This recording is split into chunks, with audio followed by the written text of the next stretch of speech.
Bueno, entonces estamos en la carta a los Corintios, capítulo 13, seguimos y vamos a ver los versículos 8 en adelante.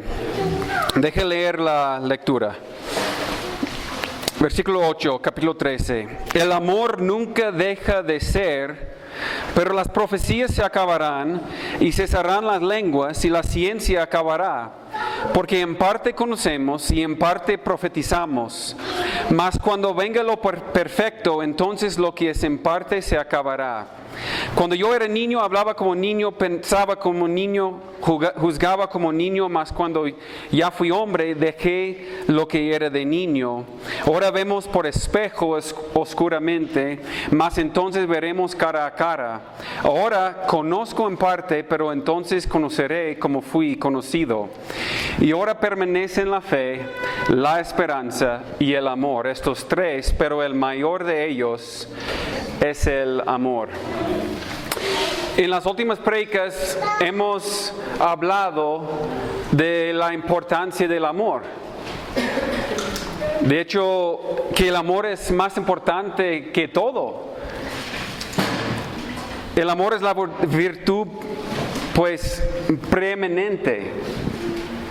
En el contexto de los dones hemos visto en los versículos 1 al 3, vimos que si yo tuviese todos los dones, pero no tengo amor, ¿qué vengo a hacer? Nada. ¿Qué soy? Nada. ¿Qué tengo? Nada. En los versículos 4 al 7 vemos 15 declaraciones acerca de este amor. Porque el amor no es un sentimiento, no es una emoción, es una acción. Entonces Pablo dice, otra vez en contexto de los dones, el amor es, el amor es, el amor es. Y el amor no es, el amor no es. No vamos a repetir todo eso, pero estamos viendo que el amor es más importante que todo lo demás. Y en versículos 8 al fin del capítulo, Pablo describe que el amor de Dios permanece. De hecho, es lo único que permanece. Lo único que va a durar es el amor. Y en el contexto, los corintios, como ya hemos visto, se habían olvidado completamente del amor.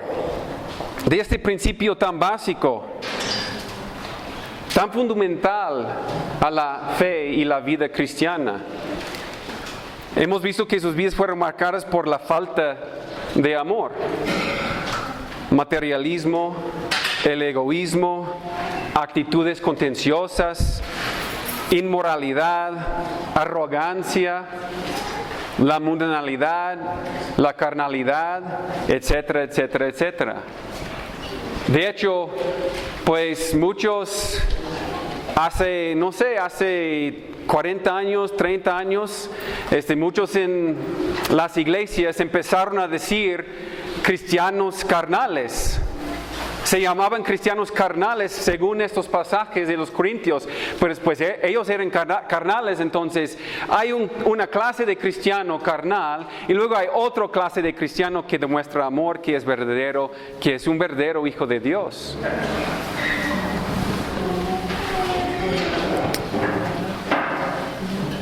Y al corazón de todo esto, dice Pablo, es la falta de un amor verdadero.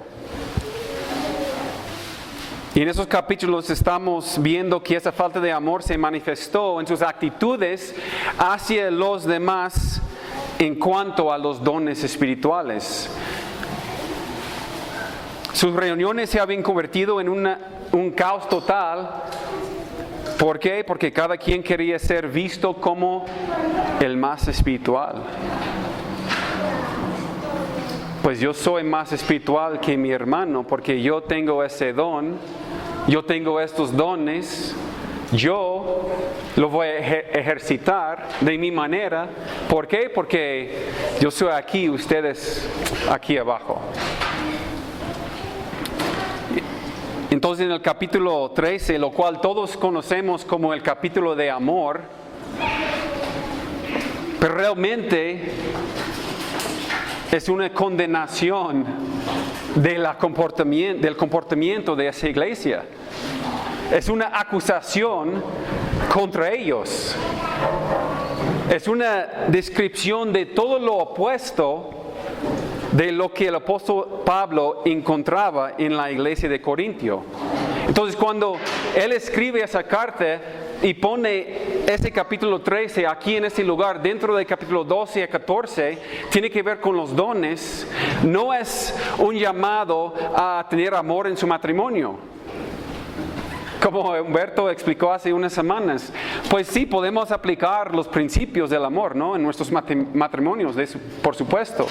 Pero principalmente tiene que ver con el contexto de la iglesia y de mi relación con los dones espirituales y con mis hermanos. Entonces, versículo 8, la primera parte dice: el amor nunca deja de ser. Y entendemos que no estamos hablando de cualquier amor que exhibe nuestra cultura. No estamos hablando de cualquier tipo. Nuestro mundo exhibe un amor pues fingido, gobernado por sus emociones, por sus sentimientos. Este amor es el amor que exhibe Dios. Bueno, es el amor de Dios. ¿Por qué? Porque Dios es eterno y Dios es amor. Entonces su amor es eterno. Es la esencia de su naturaleza, perfecto y permanente. El amor nunca deja de ser. ¿Por qué? Porque Dios nunca dejará de ser. Nunca terminará a lo largo de toda la eternidad. Pablo simplemente aquí está diciendo que el amor, en contraste de los demás dones espirituales, las cosas que van a perecer, el amor jamás perecerá. Es lo que está diciendo Pablo aquí. Algunos han pensado que eso significa que el amor nunca falla. Pero nosotros sabemos que el amor falla a veces. Incluso el amor verdadero. El amor de Dios a veces falla. Si recuerdan la historia del hombre rico, dice que Jesucristo lo amó. Pero ¿qué pasó con el hombre rico? Él amaba más a sus riquezas que a Cristo. Entonces se fue perdido. El amor que Jesús tenía por los fariseos, por toda la gente que predicaba, no fue en ese sentido suficiente. ¿Por qué? Porque esa gente tiene la oportunidad de rechazar el amor de Dios. Y aquí hoy en día también nosotros tenemos la capacidad de rechazar este amor. De hecho, mucha gente va al infierno. ¿Por qué? Porque no recibe el amor de Dios. Porque van a rechazar el amor, ese amor perfecto. ¿Sí? Entonces no estamos hablando de que falla o no falla. Estamos hablando de que el amor es permanente. Ahora, hay muchas cosas que desaparecen, pero el amor no es una de ellas. Y mire, versículo 8, él usa para hacer un contraste. El amor nunca deja de ser, pero las profecías se acabarán y cesarán las lenguas y la ciencia acabará. Profecía, lenguas y ciencia. El contexto otra vez es el uso de los dones espirituales. Los corintios, como hemos visto ya, y vamos a ver más adelante en capítulo 14, estaban enamorados con los dones milagrosos, los dones sobrenaturales, los dones más públicos, más elevados. Y orgullosamente ellos ejercitaban, y en muchas ocasiones vamos a ver, falsificaban los dones para recibir la adoración de los demás. Pablo dice, están equivocados, hermanos, completamente equivocados. Estas cosas son temporales. El amor es para siempre. Entonces lo que Pablo nos va a explicar en esos versículos es que los dones son temporales, parciales, son elementales, pero el amor no es temporal, no es parcial, no es elemental. Es fundamental el amor. Ok, profecía, lenguas y ciencia. Cada uno de estos al final caerá y desaparecerá, dice Pablo. Pero el amor continuará. Déjenme brevemente recordarles acerca de esos dones. La profecía en el Nuevo Testamento es la capacidad de hablar por Dios. Es hablar un mensaje de Dios. La profecía no solamente es predecir algo, como en el Antiguo Testamento, que vimos y hemos visto las profetas, que ellos predicen muchas cosas, pero realmente es ser una portavoz de Dios, es hablar un mensaje de Dios.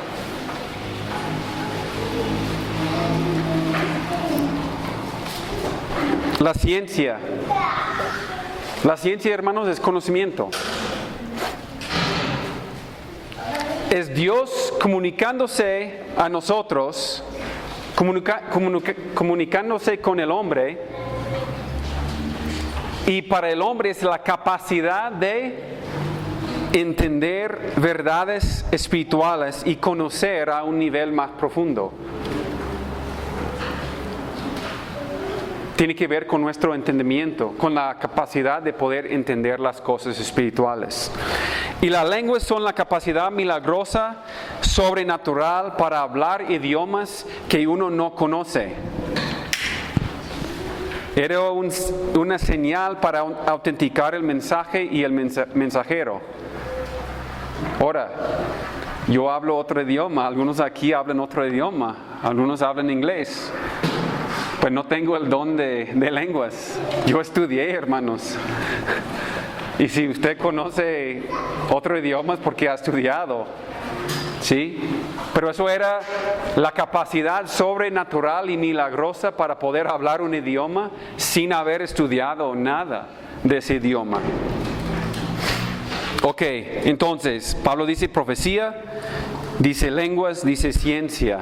Estos tres dones dejarán de existir, pero la pregunta que todos quieren saber es ¿cuándo? ¿Y cómo? ¿Sí? Déjenme explicarles algo de suma importancia. Y muchos pierden ese punto porque no estudian realmente lo que viene aquí. Y muchos ponen su experiencia encima de la palabra de Dios. Entonces vamos a ver algo. Ese pasaje, para decirles primero, ese pasaje principalmente no se trata de los dones y cuándo se van a acabar y cuándo no se van a acabar y las lenguas y cuándo se acaba. No realmente es para hacer una doctrina de ese.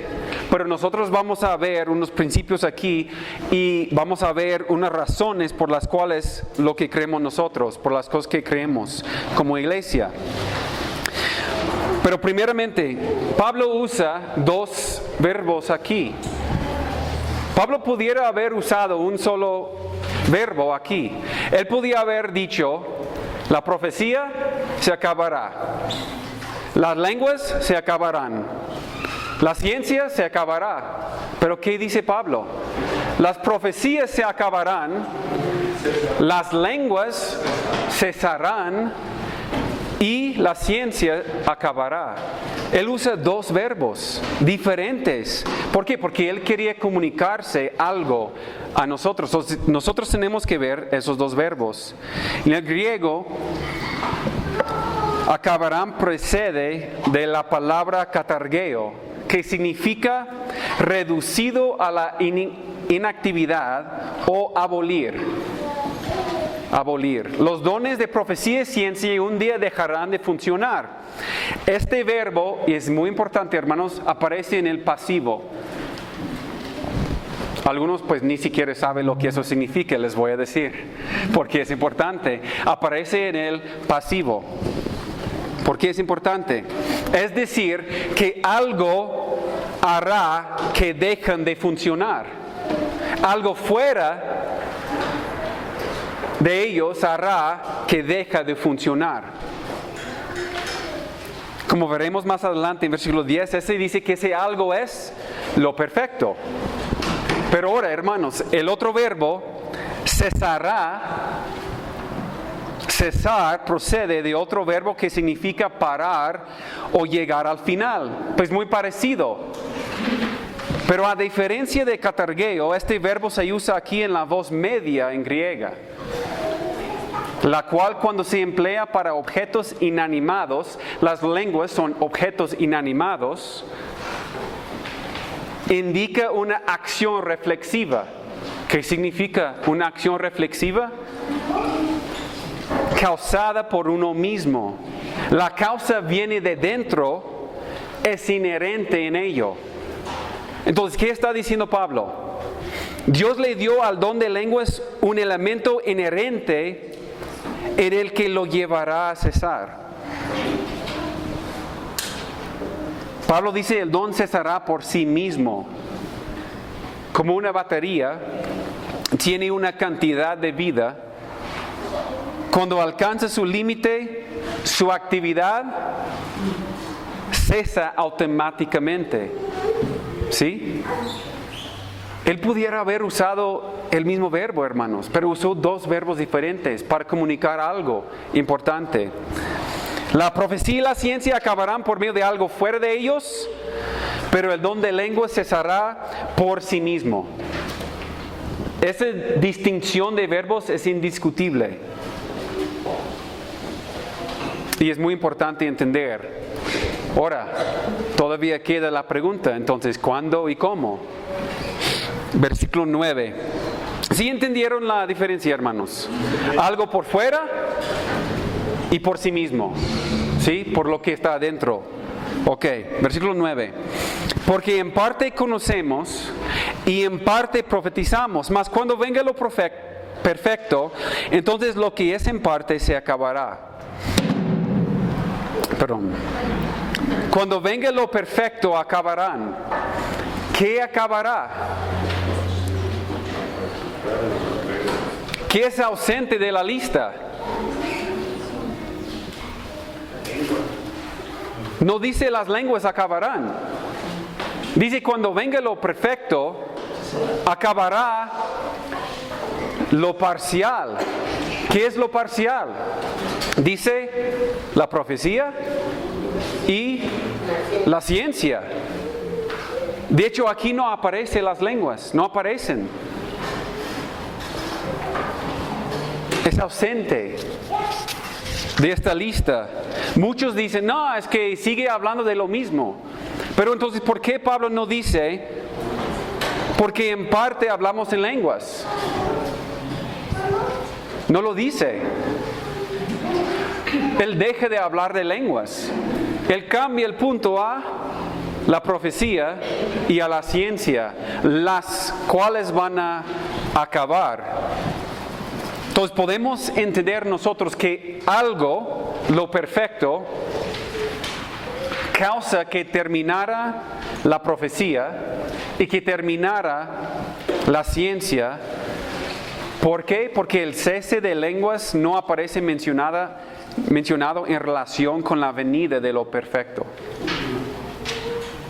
Pablo dice que las lenguas cesarán por sí solos y nosotros creemos, como una iglesia, que este don ya terminó con la era apostólica. Las lenguas cesaron antes de la profecía y antes de la ciencia. Ahora, ¿por qué creemos que ya cesaron? Yo no voy a usar este pasaje para establecer la cesación de las lenguas. ¿Por qué? Porque la verdad no me dice cuándo. Si entendemos que algo por fuera va a causar que se acabaran la profecía y la ciencia, pero aquí no nos dice qué va a causar el cese de las lenguas, pero dice por sí solas. Entonces tenemos que tener otras razones, hermanos, otras razones por las cuales pensamos que ese don ya no es vigente hoy en día. Entonces, les voy a dar 5 razones por las cuales creemos que las lenguas pues ya cesaron. Nosotros creemos que cesaron con los dones milagrosos, que el don de lengua cesó también con los otros dones milagrosos, los dones que fueron una señal como de sanidades y milagros. Déjenme aclarar algo aquí. Nosotros no creemos que Dios nunca ha cesado de realizar milagros y sanidades. Y hasta ahora nosotros creemos que Dios sigue obrando milagrosamente, sigue sanando milagrosamente conforme a su voluntad. Él sigue obrando sobrenaturalmente conforme a su voluntad. Pero solamente, y la primera razón, solamente hay 3 periodos en la historia en los que los seres humanos recibieron el don de hacer milagros. 3 periodos en que Dios les otorgó a hombres capacidades sobrenaturales en toda la historia. El primer periodo, y podemos leer en el Antiguo Testamento, podemos empezar en Génesis y no vemos hombres haciendo milagros. Ningún hombre hace ningún milagro así como el normativo hasta Moisés y Josué. Moisés y Josué es el primer periodo. Luego tenemos que brincar cientos de años hasta Elías y Eliseo para ver otro periodo donde Dios usa hombres y les otorga a hombres poderes sobrenaturales para hacer milagros. Y brincamos otros cientos hasta miles de años hasta Jesucristo y los apóstoles, cuando vemos otro periodo cuando Dios usa hombres para cumplir milagros. Entonces, en los 5,000 años de la historia, solamente 3 periodos. Y estos periodos, cada uno duró solamente unos 70 hasta 100 años. Entonces, en 5,000 años, por lo mucho vemos 300 años de la historia que hemos visto milagros a través de hombres, que Dios ha otorgado poderes sobrenaturales a hombres, a seres humanos. De hecho, el último milagro registrado en el Nuevo Testamento, en el cual Dios obró por medio de un hombre, un instrumento humano, ocurrió en el año 58, unos 25 años después de Cristo. En Hechos 28:8 vemos la última vez en la palabra de Dios que vemos un milagro a través de un hombre sobrenatural, así que Dios le ha dado este poder. Desde ese tiempo hasta 96, cuando Juan termina el libro de Apocalipsis, no vemos registrado ningún otro milagro a través de las manos de ningún apóstol, de ningún hermano, de ningún pastor, de ninguna persona. Ya no es normativo después de este periodo. Es la primera razón. En segundo lugar, es razonable pensar que las lenguas han cesado porque su uso se menciona solamente en los libros más tempranos del Nuevo Testamento. Pablo solamente habla de ellos en esta porción en 1 Corintios. No vemos las lenguas en ninguna otra porción.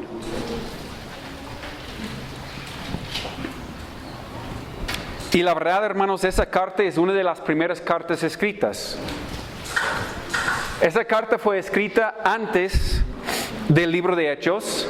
Esa carta fue escrita antes de por lo menos 2 de los 4 evangelios, a lo mejor 3 de los 4. Es una de las primeras cartas escritas en el año 55, 56 después de Cristo. Unos 20, bueno, vamos a decir, después de Cristo estamos hablando de 31, 32, 33 es cuando Cristo murió. Entonces, si fue escrito en 55, estamos hablando de 20 años nada más después de que murió y resucitó Cristo. Es cuando Pablo escribió esa carta.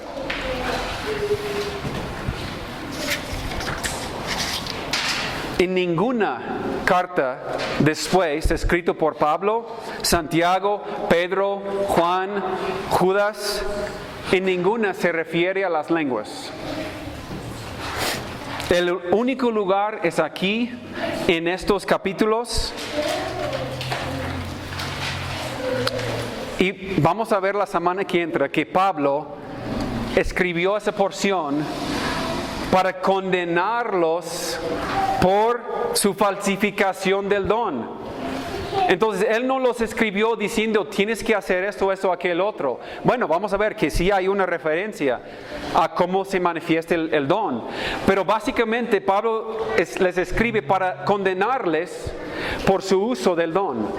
No para felicitarles, porque todos pues tienen el don. La tercera razón es porque las lenguas eran medias inferiores. Medios inferiores de la edificación. Y no voy a explicar aquí mucho porque otra vez la semana que entra vamos a ver y vamos a entrar en el capítulo 14, donde Pablo demuestra que las lenguas eran un medio inferior de comunicación, un medio inferior de alabanza y un medio inferior de evangelización. Vamos a profundizar eso la semana que entra, pero era un medio inferior. ¿Inferior a qué? Pues la semana que entra lo vamos a ver. La cuarta razón por la cual creemos que las lenguas pues han cesado es porque con la finalización del Nuevo Testamento, al fin del primer siglo, al fin de la era apostólica, el propósito como señal y como una confirmación de la palabra de Dios y la autoridad y la doctrina de los apóstoles terminó. ¿Por qué? Porque la revelación de Dios quedó completa. Y Juan nos dice en Apocalipsis que no tenemos que añadir ni quitar nada de esa palabra. Las señales milagrosas eran para confirmar la palabra de Dios. Pero nosotros no necesitamos esa confirmación. ¿Por qué? Porque tenemos la palabra confirmada. ¿Sí? Lo que tenemos que hacer nosotros, lo único que tenemos que hacer nosotros es creer la palabra y obedecerla. Es lo que nos queda a nosotros.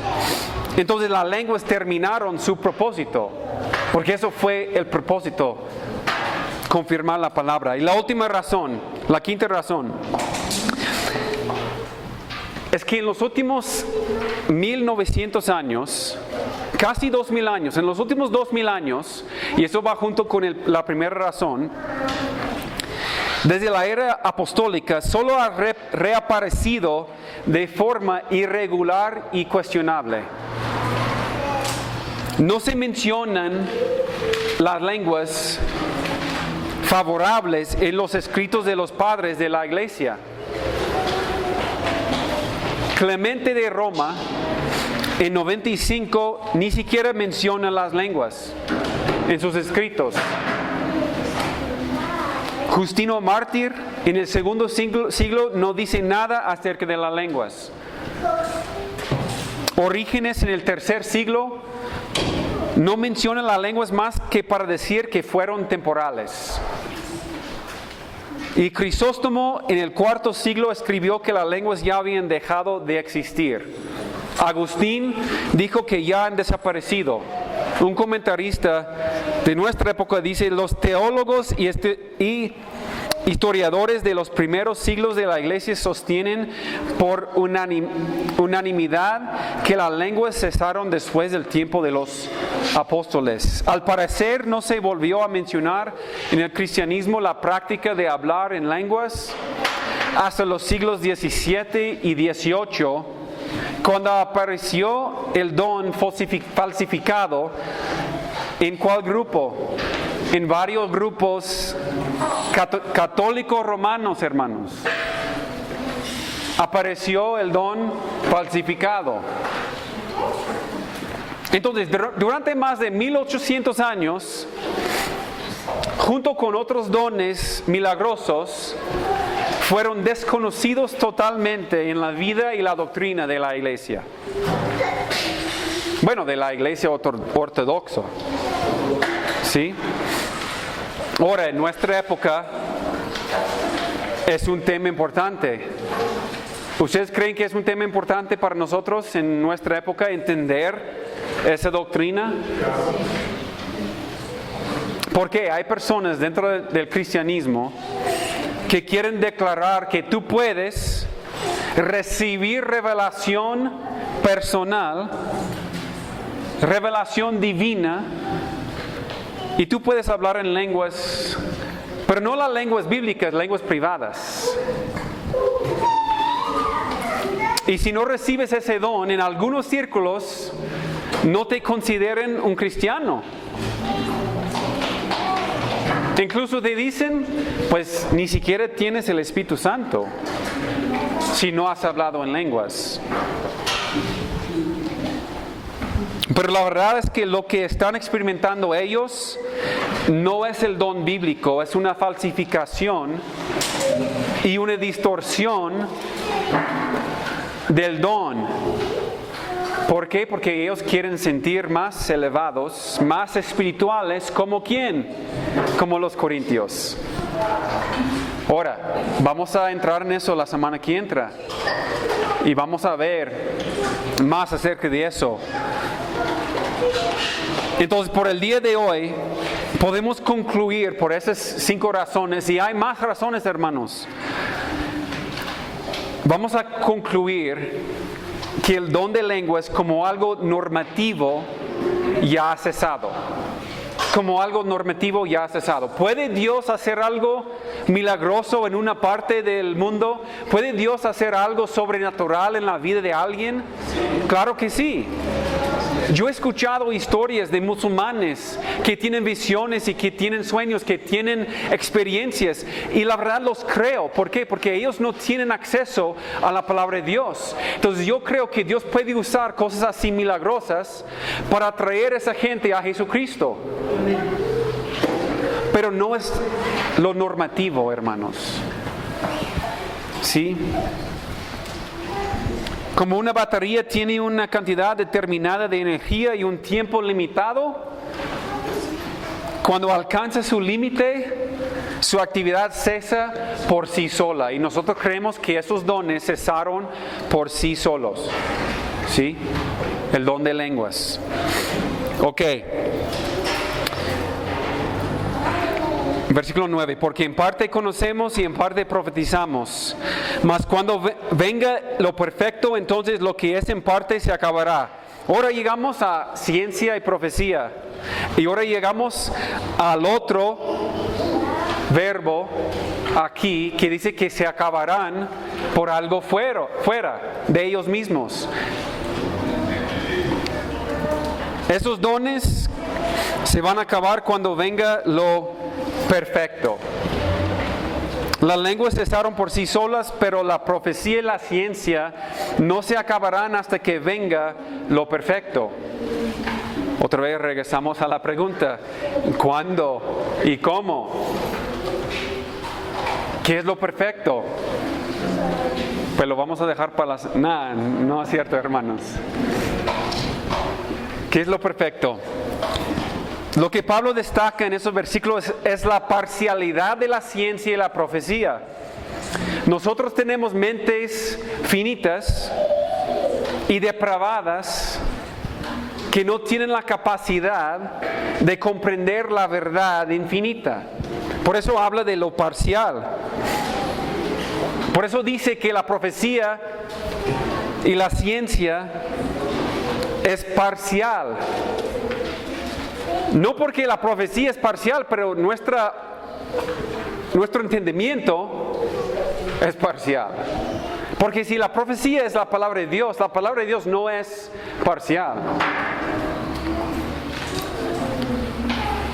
Pero dice aquí, pero cuando venga lo perfecto, no tendremos necesidad de adquirir más conocimiento o sabiduría, porque lo que es en parte se acabará.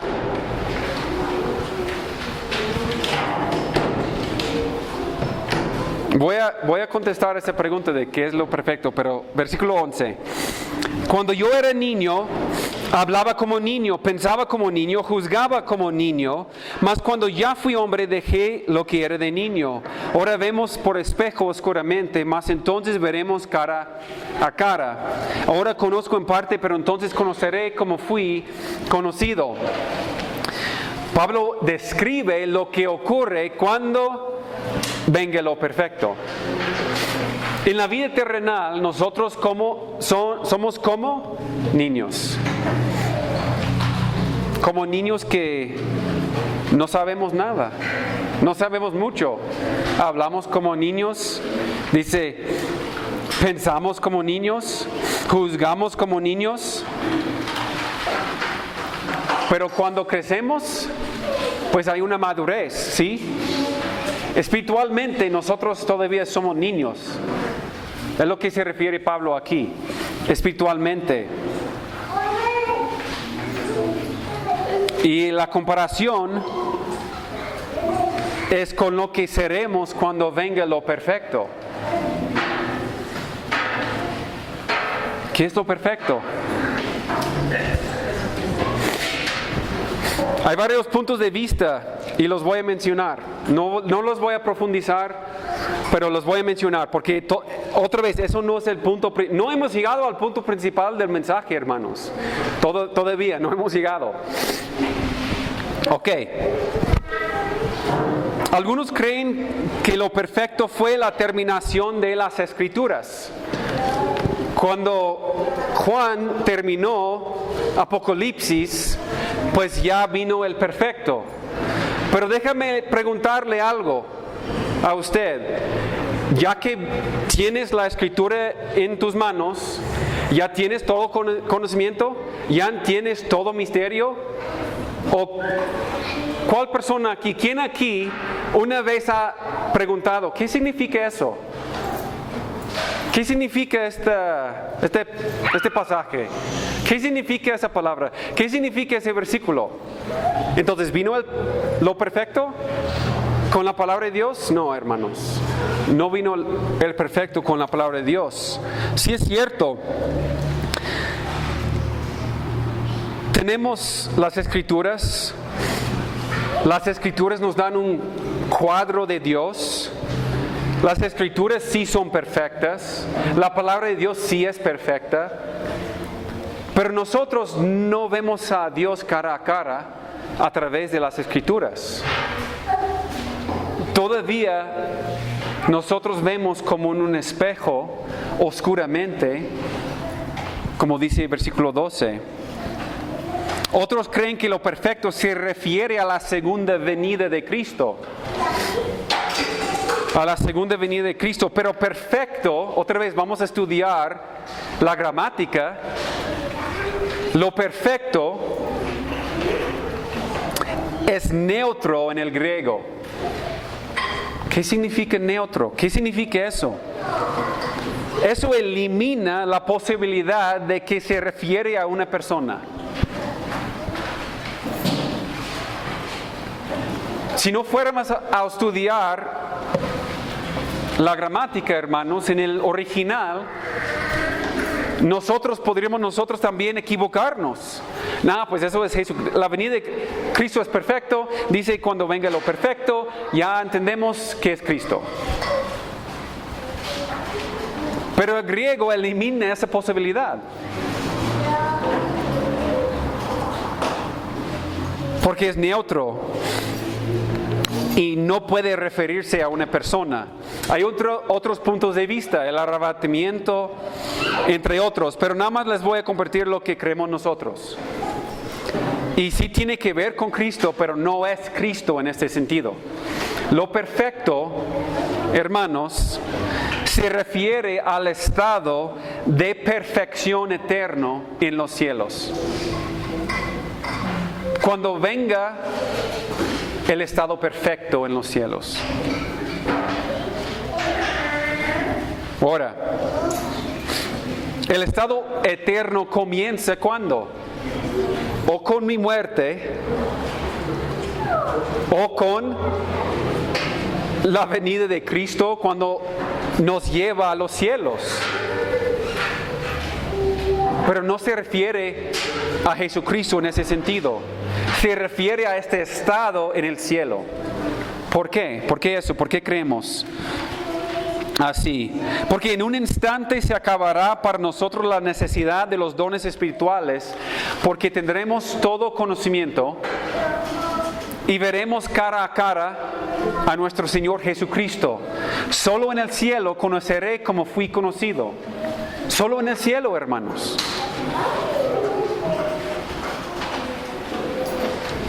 Y Pablo termina esta parte de su argumento comparando lo que veían los corintios del plan de Dios con lo que se podía mirar en un espejo de tipo antiguo. Hoy usamos lo que están hechos de vidrio plateado. Un espejo, pues nosotros podemos vernos muy bien en un espejo, ¿no? Pero esos espejos que tenemos nosotros, pues fueron inventados en el siglo XIII. Entonces, cuando Pablo escribe a los corintios, su espejo era pues un metal pulido. No sé, uno de ustedes si han entrado a un baño público una vez y nada más tiene un pedacito de metal pulido y no es pulido muy bien, ¿qué puedes ver? No ves nada. No, pues, no ves tu cara, ni siquiera puedes ver pues mucho. Eso es el espejo que Pablo se refiere, porque nosotros tenemos espejos y vemos, boom, claramente. Pablo se refiere a un espejo así. Solo se puede apreciar una imagen vaga del original.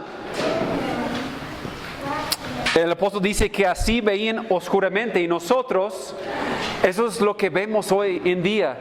Si tenemos a Cristo aquí, Cristo nos aparece a través de la palabra de Dios, pero oscuramente.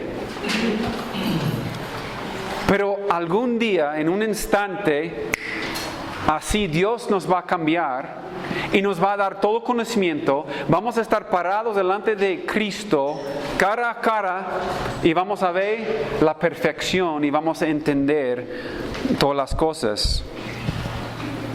Ahora, cuando viene la revelación perfecta, vamos a ver todo.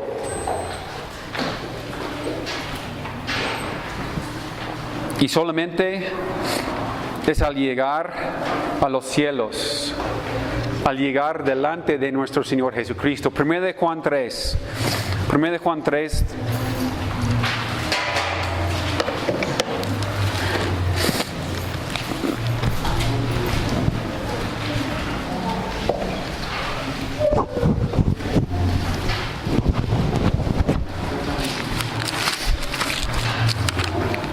Versículo 2 dice: amados, ahora somos hijos de Dios y aún no se ha manifestado lo que hemos de ser, pero sabemos que cuando Él se manifieste, seremos semejantes a Él, porque le veremos tal como es. Ahora, cuando Él se manifieste, es en el cielo o cuando venga Él. que vamos a recibir este conocimiento complejo. ¿Complejo? Completo. Perdón, completo. Entonces, regresamos a 1 Corintios, versículo 13. Ya llegamos al punto del mensaje, hermanos. Dice 13, y ahora permanecen la fe, la esperanza y el amor, esos tres, pero el mayor de ellos es el amor.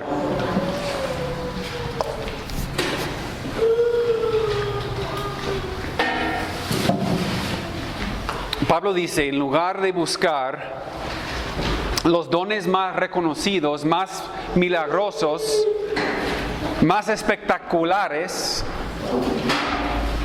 les indica que les traería mayor beneficio procurar las virtudes duraderas y esenciales: la fe, la esperanza, el amor. En estos momentos nosotros tenemos fe. ¿Qué es fe? Fe es tomar la palabra de Dios y creerla. Cuando creemos algo, ¿qué hacemos? Cuando creemos la palabra, la obedecemos. Fe es creyendo en Cristo y creyendo, obedeciéndolo. Viviendo una vida apartada por Dios y para Dios. Como el hermano leyó en Santiago, sin fe es imposible agradar a Dios. Él leyó, fe tiene que ver con acción. Santiago dijo, ¿tienes fe? La fe, si no tiene acciones, está muerto. Muéstrame tu fe sin tus obras, y yo te mostraré mi fe por mis obras. ¿Tienes fe? Muéstrala con acción. No podemos nosotros divorciar la fe de las obras. Fe verdadera en Cristo produce acción. Y el escritor de Hebreos dice, sin fe es imposible agradar a Dios. La segunda aquí dice esperanza. ¿Qué es nuestra esperanza?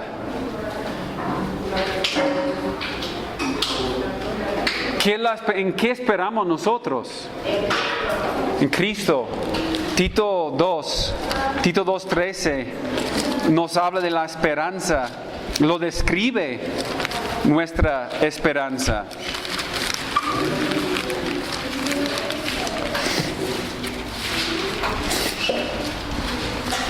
Dice, aguardando la esperanza bienaventurada y la manifestación gloriosa de nuestro gran Dios y Salvador Jesucristo. ¿Qué es nuestra esperanza?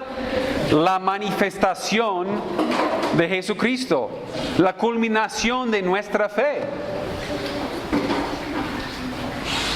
Nosotros no tenemos una fe ciega como los que creen en la evolución, que no hay ninguna evidencia. Nosotros tenemos mucha evidencia. Entonces, nosotros tenemos una esperanza viva, porque Jesucristo está en los cielos. Esperemos aquel día cuando seremos transformados de este cuerpo de muerte a un cuerpo glorificado y seremos sin dolor, sin sufrimiento, sin pecado. ¿Te da esperanza eso, hermano? De dejar ese cuerpo mortal, estar con Cristo un día, seremos perfectos, así como Jesucristo mismo es perfecto. Viviremos para la gloria de Dios en todo momento y viviremos así para siempre. Esta es la esperanza, pero también la esperanza nos lleva a una acción, nos lleva a acción, como la fe. Regresamos a 1 de Juan. 1 Juan 3, seguimos en versículo 3.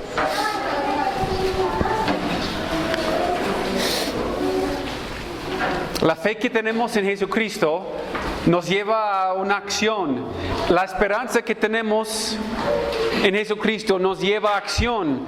Versículo 3. Y todo aquel que tiene esta esperanza en Cristo, en Él, se purifica a sí mismo, así como Él es puro. ¿Qué vamos a hacer? Vamos a apartarnos, santificarnos, purificarnos. ¿Por qué? Porque tenemos una esperanza. La esperanza nos motiva a vivir vidas santas. Entonces hay aplicación en todo eso, hermanos. La fe nos lleva a una acción, la esperanza nos lleva a acción. Y ahora, el último, Pablo dice, más de todos estos, el amor. El amor es mayor, es mejor que fe y esperanza. ¿Por qué? Porque algún día el tiempo vendrá cuando la fe, será reemplazada por el conocimiento. El día que llegues tú a los cielos, no tendrás que tener fe jamás. ¿Por qué? Va a ser reemplazada tu fe con el conocimiento. No tendrás que tener esperanza tampoco en el cielo. ¿Por qué? Porque la esperanza encontrará su realización, pero solamente en el cielo, solamente cuando estás allá. Pero ¿saben qué, hermanos? El amor es para siempre. El amor no será suplantado. Cuando llegamos a los cielos, Dios nos va a dar el amor completo. Tendremos la capacidad de amar, completamente puro, completamente como Cristo, completamente como nos describe la palabra de Dios. Tendremos la capacidad cuando llegamos al cielo. Pero algo interesante, y este es el punto principal del pasaje, nosotros tenemos la capacidad aquí para amar de esa forma. ¿Por qué? Porque si somos hijos de Dios, tenemos el Espíritu Santo, tenemos a Jesucristo, tenemos su palabra, tenemos el poder dentro de nosotros para poder hacerlo. ¿Qué es lo que hacemos nosotros? Rechazamos el poder de amar así. ¿Sí?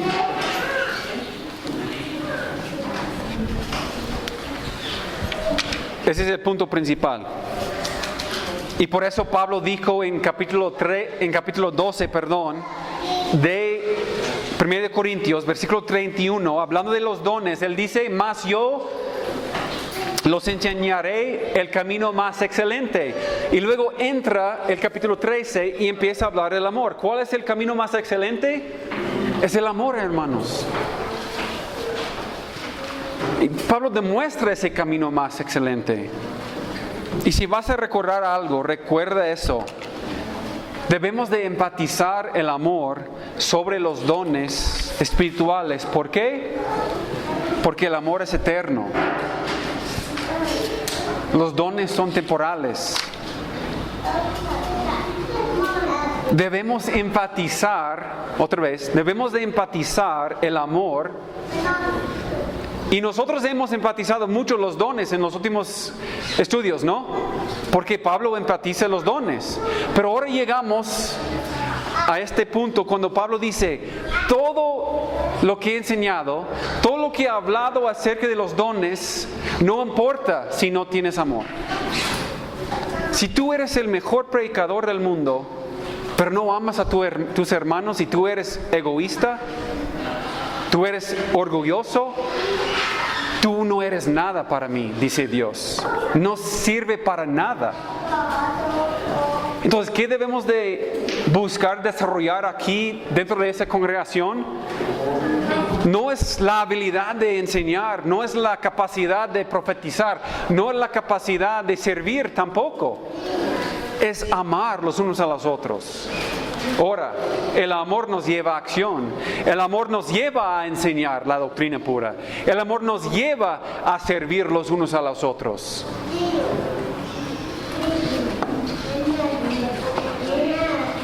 Si decimos que amamos a Dios, realmente solamente hay una manera en que se manifiesta en nuestra vida, en el amor que tenemos por los demás.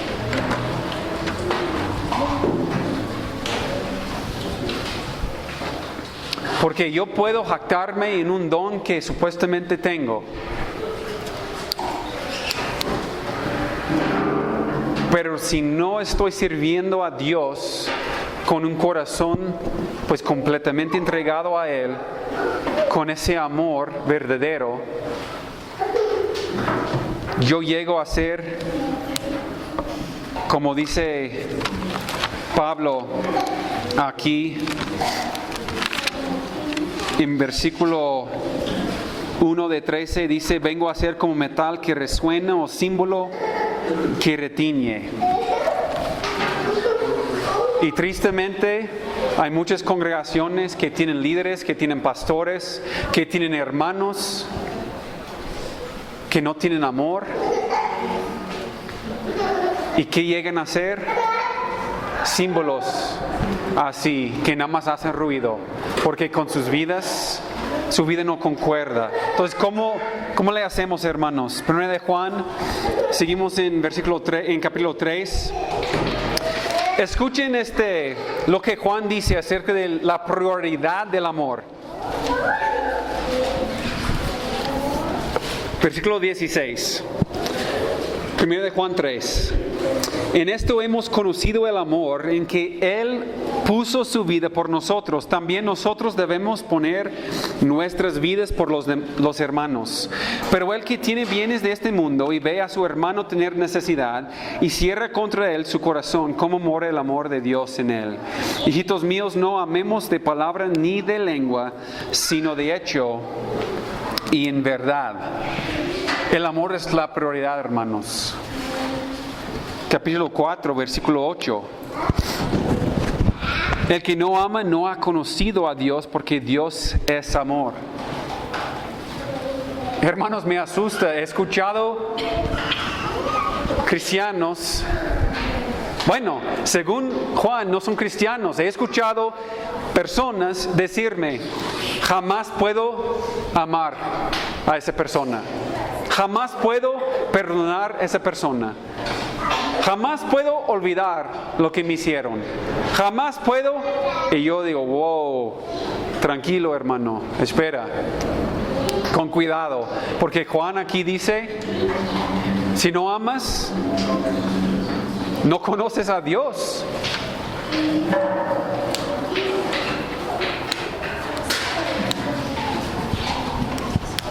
Ahora, 10. ¿Por qué? ¿Por qué? 10 a 12. En esto consiste el amor, no en que nosotros hayamos amado a Dios, sino que en que Él nos amó a nosotros y envió a su Hijo en propiciación por nuestros pecados. Amados, si Dios nos ha amado así, debemos también nosotros amarnos unos a otros. Nadie ha visto jamás a Dios. Si nos amamos unos a otros, Dios permanece en nosotros y su amor se ha perfeccionado en nosotros. Si Dios nos ha amado así, ¿cómo? Que aun siendo pecadores, Cristo te perdonó. Cristo te amó. Y no solamente te perdonó, pero Él vino de rescate y dio su vida en tu lugar, por ti. ¿Quiénes somos nosotros para decir: no puedo amar a este hermano?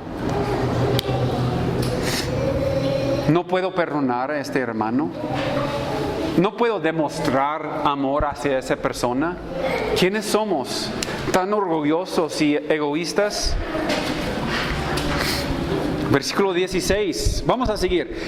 16, y nosotros hemos conocido y creído el amor que Dios tiene para con nosotros.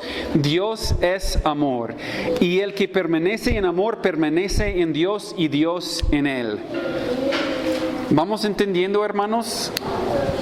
Pues vamos a seguir. Versículo 20.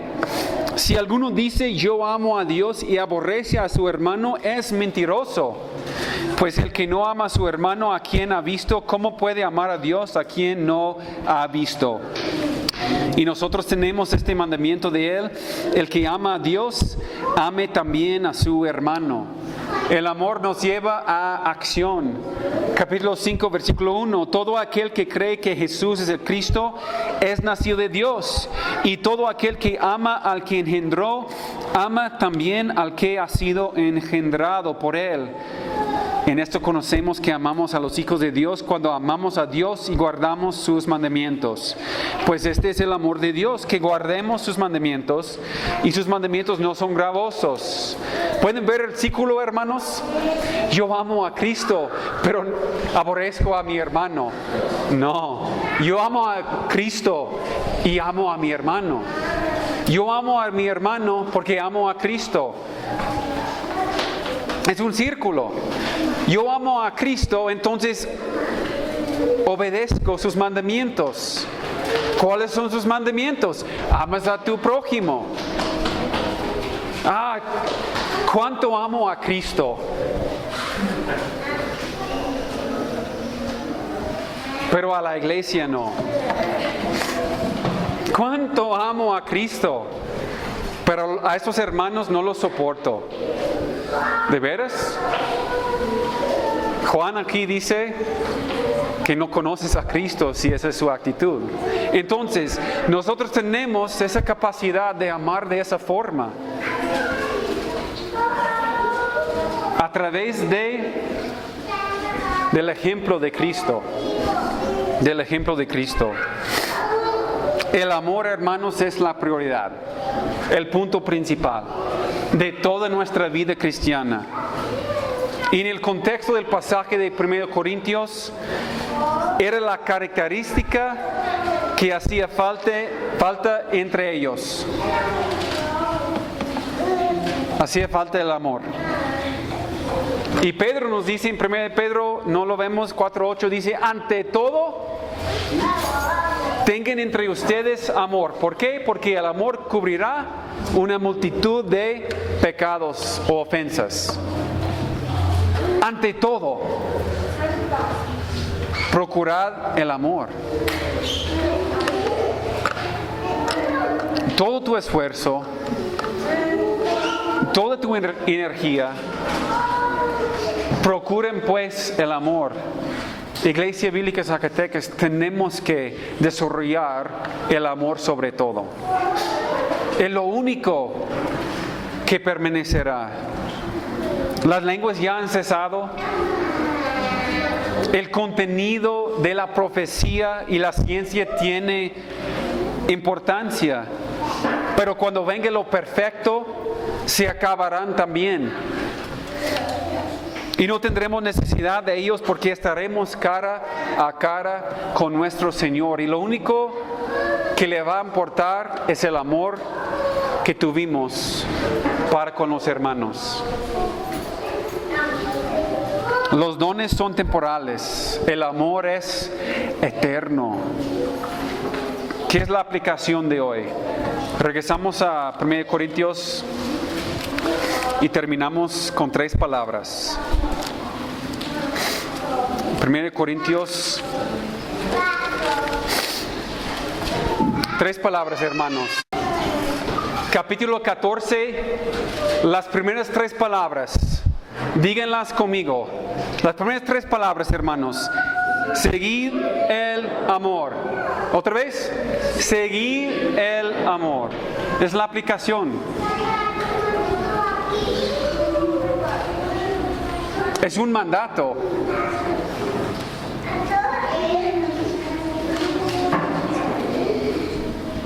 Es lo único que importa. Lo más se va a acabar. Pero el amor permanece. Vamos a hacer una oración, hermanos.